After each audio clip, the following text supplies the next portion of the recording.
श्रीमद्भगवद्गीता अथ चतुर्थोऽध्यायः। नाम ज्ञानकर्मसन्न्यासयोगः। श्रीभगवानुवाच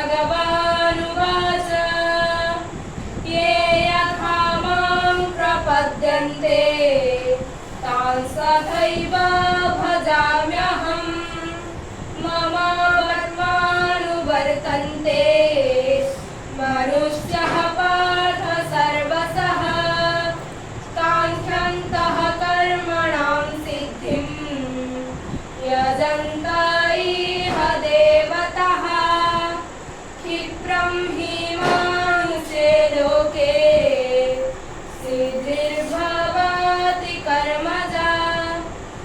चातुर्वर्ण्यं मया सृष्टं गुणकर्मविभागशः।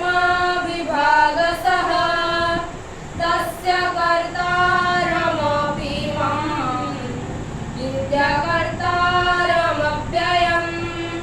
न मां कर्माणि लिम्पन्ति न मे कर्मफले स्पृहा। इति मां योऽभिजानाति कर्मभिन्ना स बध्यते। एवं ज्ञात्वा कृतं कर्म पूर्वैरपि मुमुक्षुभिः कुरु कर्मैव तस्मात् त्वं पूर्वैः पूर्वतरं कृतम्। किं कर्म किमकर्मेति कवयोऽप्यत्र मोहितः। तत्ते कर्म प्रवक्ष्यामि यज्ञात्वा मोक्ष्यसे शुभात्। कर्मणो ह्यपि बोद्धव्यं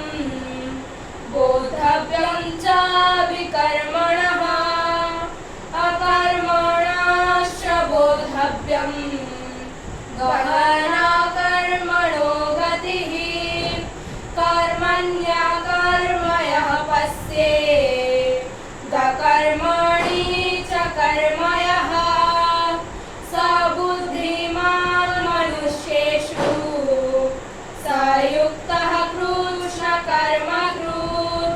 यस्य सर्वे समारम्भः कामसङ्कल्पवर्जितः। ज्ञानाग्निदग्धकर्माणं तमाहुः पण्डितं बुधः। त्यक्तकर्मफलसङ्गं नित्यतृप्तो निराश्रयः। कर्मण्यभिप्रवृत्तोऽपि नैव किञ्चित् करोति सः। निराशीर्यतचित्तात्मा त्यक्तसर्वपरिग्रहः।